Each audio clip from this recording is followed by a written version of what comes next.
নমস্কার, আমি শ্রীমতী মনীষা আহুজা বলছি। আমি আজকে যা যা করি আর কি সারাদিন, যেভাবে দিন কাটাই, সময় কাটাই, নিজেকে ব্যস্ত রাখি, এগুলো করতে আমার ভালো লাগে। সেই ভালো লাগা থেকে আজ আপনাদের সঙ্গে আমি সেগুলো নিয়েই একটু শেয়ার করব, গল্প করব। আপনারা দেখবেন আমার সেটা ভাল লাগবে। তা প্রথমেই আমি বলি, আমি ছোটোবেলাটা আমার কলকাতাতেই কেটেছে। তারপরে বাইরে বাইরেও ছিলাম, তারপরে আবার কলকাতাতেই কাটছে। তা আমি মূলত একজন পেইন্টার, কিন্তু ছোটোবেলায় যেহেতু এই গান শিখেছি, আর সেই গান সঙ্গে সঙ্গে বিয়ের পরে লেখার অভ্যেসটা হয়ে গেছে। তা লেখালেখি করেছি আমি। আমার দুটো বই আছে, সেই বই আমার বইমেলাতে ছাপা হয়েছিল 2003 সালে। তা সেই বইগুলো সব শেষ হয়ে গেছে, দ্বিতীয় সংস্করণ হয়েছে 2019 সালে বইমেলাতে। তারপরে পয়লা বৈশাখে আবার আরেকটা বই 2000, প্রথম বইটার নাম ছিল অ্যাজ ইউ লাইক, আর দ্বিতীয় বইটার নাম হচ্ছে তুমি না, দ্বিতীয় বইটার নাম হচ্ছে আমার শুধু তোমার জন্য, এই নামটা দিয়েছে। তা তা যাই হোক, তার সঙ্গে ওই কবিতা লেখালেখি করি, এখানে ওখানে দিই। তা গানও গাই, এই সমস্ত করি। আচ্ছা, পেন্টিং আমি যেটা করি আর কি, সেইটা আমি আগে একটু দেখিনি চটপট করে, নাহলে সময় নষ্ট হবে, পরে কথা বলছি। এটা হচ্ছে কলম ও কালি, এটা হচ্ছে ঘণ্টার ছবি। ঘণ্টার ছবিটা আমি এঁকেছি মা দুর্গা আসার আগে। ঘণ্টা বাজিয়ে, শাক ফু দিয়ে যে সমস্তগুলো হয়, আবাহন যাকে বলে, সেই আবাহন করা হবে সেই ঘণ্টা। এটা হচ্ছে ত্রিশূলের ছবি, এই হচ্ছে বেলপাতা, এই হচ্ছে শিউলি ফুল, আর এই হচ্ছে প্রকৃতির অবস্থা সেই সময় যেটা থাকে, শরৎকাল, সেটাই আমি ফুটিয়ে তোলার চেষ্টা করছি। ঠিক আছে, এই হচ্ছে, এটাও কলমকালী, এটা মা দুর্গা, মহিষাসুরমর্দিনী দুর্গা, দুর্গার ছবি।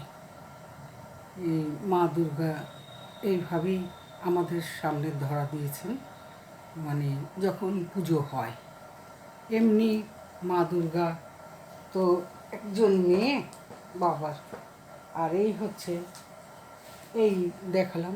তারপরে হচ্ছে আমি ক্যানভাসেও আঁকি অ্যাবস্ট্রাক্ট ছবি। এই অ্যাবস্ট্রাক্ট ছবির কোনো দিক কি বলবো, এইটাতে আমি কোনোটা সামনে কোনোটা সোজা উল্টো বেঁকা এসব আমি কিছু বোধহয় রাখিনি। অনেক ছবি এঁকেছি তো, তাই আমার হয়তো এখন বলতে আমার হচ্ছে, এইটাই মনে হয় সোজা দিক। ঠিক আছে, এই যে দিকটা সোজা দিক, এটার মধ্যে রং দিয়ে তারপরে অ্যাক্রিলিক দিয়ে এঁকেছি।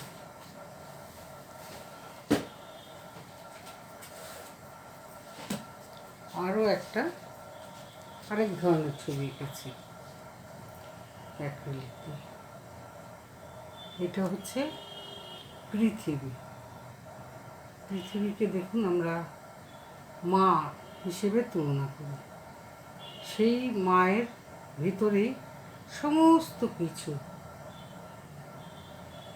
আমাদের চলাফেরা, হাঁটা, বাঁচা, নিঃশ্বাস নেওয়া, সমস্ত কিছু আমি এর মধ্যে ফুটিয়ে তুলেছি। এই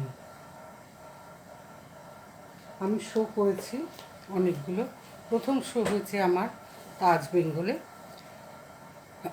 তারপরে সোলো শো, এগুলো হচ্ছে সোলো। আর গ্রুপ শো আমি একাডেমিতে, তারপরে গগনেন্দ্র, আরও তারপরে ICCR, এরকম আরও অনেক জায়গায় করেছি গ্রুপ শো।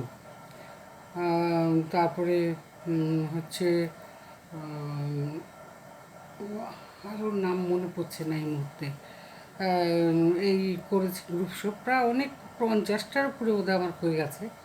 আমি এমনি গ্র্যাজুয়েশন কমপ্লিট করেছি কলেজে, আর এই দিকে আঁকাতে আমি পুরস্কারও পেয়েছি, গোল্ড মেডেল 7th ইয়ার।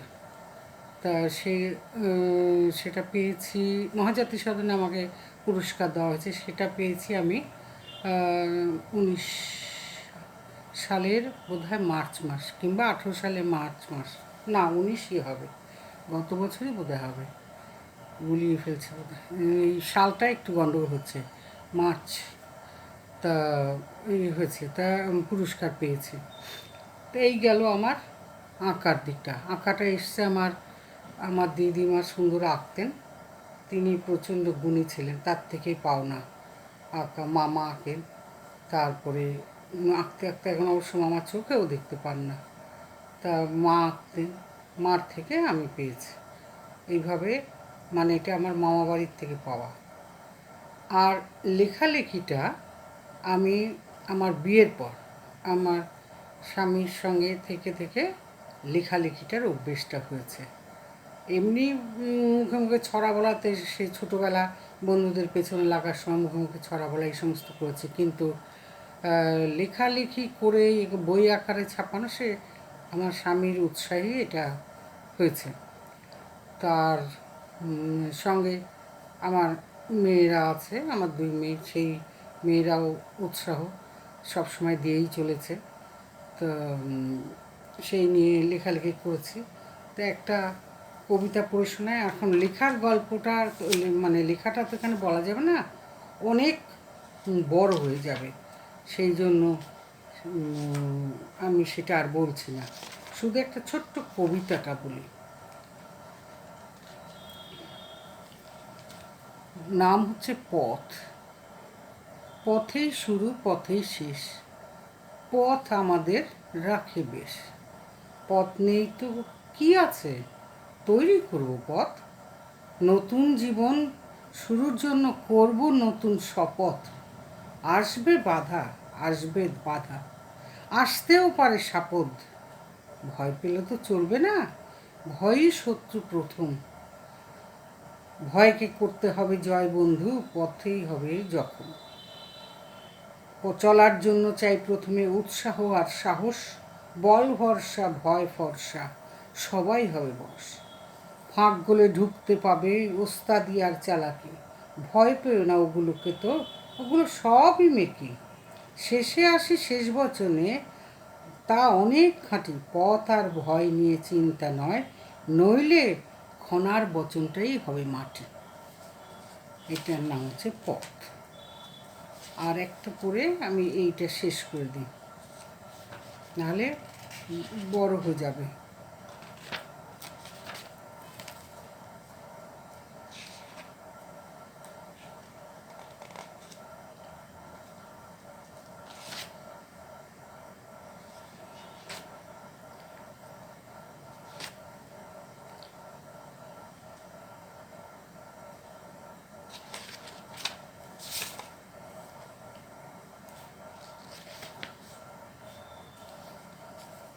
বনমালীপুর।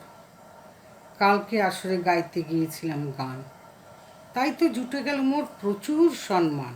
শ্রোতারা উপহার দিল তাদের অকৃপণ প্রাণ ভরা তন্ময়তা। বিশিষ্ট অতিথি বন্ধুরা দিলেন মোরে অকৃপণ ও আন্তরিক স্নিগ্ধতা। কুণ্ঠা ছিল কিছু মোর মনের ভিতরে, দূর করে দিল তারা ভালোবাসার জোরে। আরও শ্রদ্ধা মেশালো তারা, দিল বিচারকের ভার। গান শুনে বলতে হবে কে হবে সঙ্গীত তরণী পার। আলাপ হলো নতুন নতুন বন্ধুর সাথে, নানান রকমের সুখাদ্য পড়ল পাতে। আনন্দ না সম্পূর্ণ হয়নি, আনন্দ বললে তাকে মোর অকৃত্রিম ভালোবাসা দেব তার সাথে। নমস্কার। এই দুটো কবিতাই আমি আজকে পড়লাম। তারপরে যেটা হচ্ছে, তো পড়াশুনো করে তারপরে আঁকা, সেলাই, এমনি এগুলো করি। এখন সময় কাটে, ধরুন বাগান টাগান করি।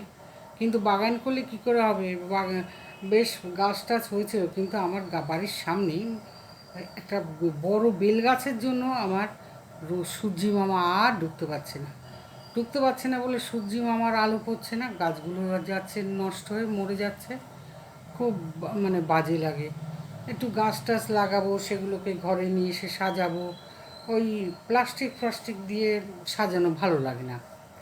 তেমন কিছু তো উপায় নেই, রান্নাবান্নাও করি। রাঁধুনি যখন ছিল সে করতো, মানে এদিক করতে গেলে ওই দিক বন্ধ হয়ে যাচ্ছে। আর তো রাঁধুনি ছিল, রাঁধুনি করতো, কিন্তু এখন তো সারা দেশে মানে পৃথিবীতে, দেশ কি, লকডাউন। সেই লকডাউনের জন্য সব বন্ধ হয়ে গেছে, কেউই আর বাড়িতে কোনো লোক রাখছে না, নিজেরা করে। নিজেরা করতে এত কাজ করা যায় না, ওই জন্য কোনো দিন হয়তো আঁকলাম, বা কোনো দিন কেন, হয়তো আবার মাস দু তিনিক আঁকাই বন্ধ, আবার লেখালেখি চললো, তারপরে আবার গান চললো। এইরকম করে যখন যেটা যেদিকে মন চায় তখন সেটা সেদিকেই করি।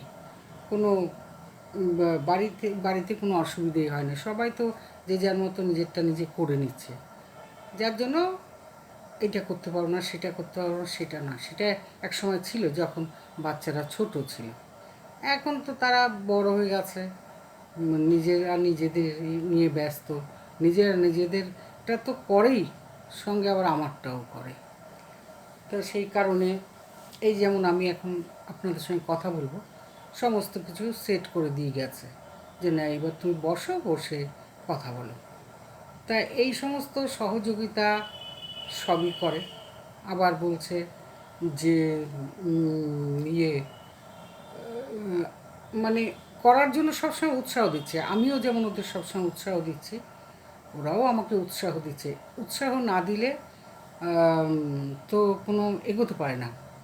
আর যেটা হচ্ছে, বয়স হয়ে গেলে কি হয়, সবাই মনে করে আমি বোধহয় এখন আর সংসারে নই, উপযুক্ত নই।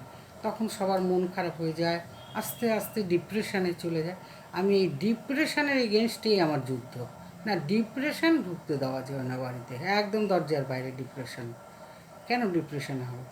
একেই তো অসুখ বিসুখ নানান রকম লেগেই আছে, তার উপর আবার ডিপ্রেশন, বাহ! না, তুমি বাইরে থাকো, তোমার কোনো আমন্ত্রণ নেই, তুমি বাইরে থাকো বাপু, ওখানে থেকেই ভালো থাকো। তা গল্প গুজব করতে ভালোবাসি। এই বাড়ি ও বাড়ি যে গিয়ে যে গল্পটা হবে, তার থেকে বেশ ফোনে একটু গল্প করে নিলাম। তো ফোনে গল্প করা হলো, কারণ এ বাড়ি ও বাড়ি গেলে আবার এই কাজগুলো বন্ধ হয়ে যায়।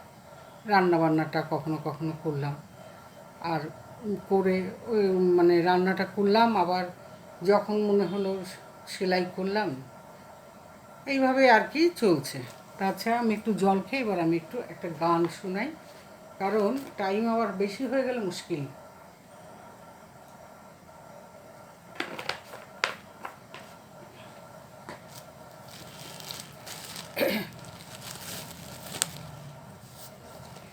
আমার গান, এই গানের এই ডায়েরিটা হচ্ছে 1966-এ, যার জন্য গানের খাতা আমার ছিঁড়ে টিড়ে এইরকম অবস্থা। 1966-এর খাতা, খুব ছোটোর থেকে গান শিখি। মাস্টারমশাইয়ের আমাকে ছোটোবেলায় যে গান শেখাতেন, তখন আমি কি বলবো, মাস্টারমশাই কোলে বসেই গান শিখেছি। তো সেই থেকে গানটা চলছে। এখন এখন মানে করতে করতে ওই হয়ে গেছে তো ধাতস্থ, এখন হারমোনিয়াম টারমোনিয়াম বের করে গান করি না, ওগুলো প্যাকেট করা। হারমোনিয়াম, তানপুরা, এগুলো সব বাধা রয়েছে। গানেও আমার 6th ইয়ার কমপ্লিট করা আছে, রবীন্দ্রসঙ্গীত ক্লাসিক্যাল, কিন্তু 7th ইয়ারটা আর হয়ে ওঠেনি করা। তা আমি হচ্ছে প্রয়াগ এলাহাবাদ সঙ্গীত থেকে এগুলো করেছি, রবীন্দ্রসঙ্গীতটাও সেখানকার। তা আমি আজকে সেই রবীন্দ্রসঙ্গীত একটা শোনাই।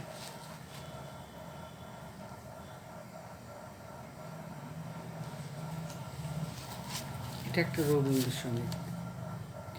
একটুকু ছোঁয়া লাগে, একটুকু কথা শুনি, একটুকু ছোঁয়া লাগে, একটুকু কথা শুনি, তাই দিয়ে মনে মনে রচি মম ফাল্গুনি, একটুকু ছোঁয়া লাগে, একটুকু কথা শুনি। কিছু পলাশের নেশা, কিছু বাচা পাই মিশা, কিছু পলাশের নেশা, কিছু বাচা পাই মিশা, তাই দিয়ে সুরে সুরে রঙের রসে জাল বুনি, তাই দিয়ে সুরে সুরে রঙের রসে জাল বুনি, রচি মম ফাল্গুনি, একটুকু ছোঁয়া লাগে, একটুকু কথা শুনি, যেটুকু কহিতে আসে ক্ষণিকের ফাঁকে ফাঁকে,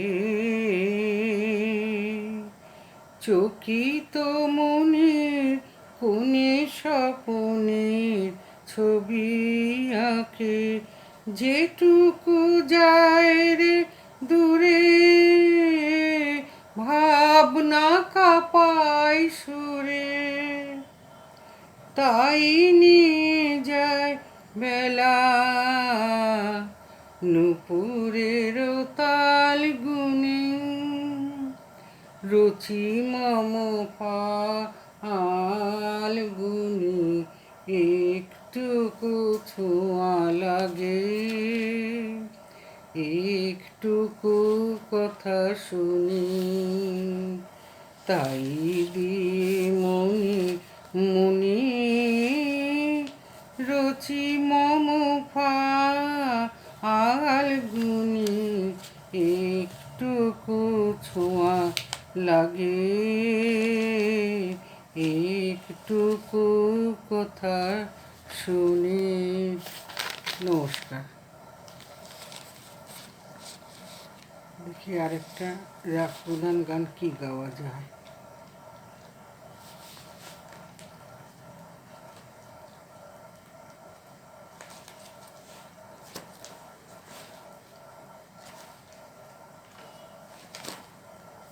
রাগ প্রধান গান মানে হচ্ছে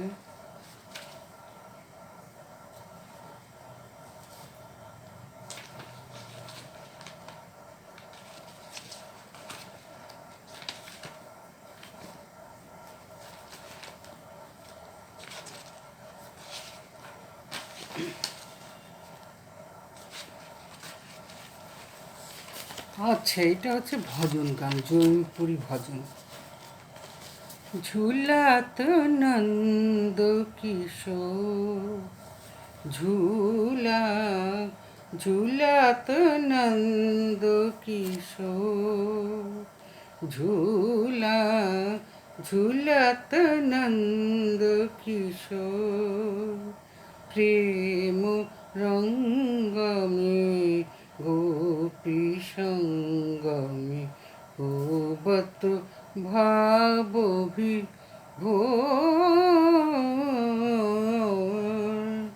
ঝুলাত নন্দ কিশোর, শ্যাম ঝুলত ঝুলত শ্যাম पैरी, गीति गावत मिल के ब्रोच नारी, श्याम झुलत झुलत श्याम पैरी, गीत गावत मिल के ब्रज नारी झूलत निशिबाई हो झूलत नंद किशोर झूला झूला चंद्र देखो तो तारे राधा संग में ब्रज दुलारे श्याम गले रहे लिपटी राधा राधा ही गले रहे लिपटी कान्हा दुहु देखो तो दुहु भोर झूलत नंद किशोर झूला झूलत नंद किशोर झूला झूला झूलत नंद কিশোর। নমস্কার, মনীষা হাজরা শেষ করলাম।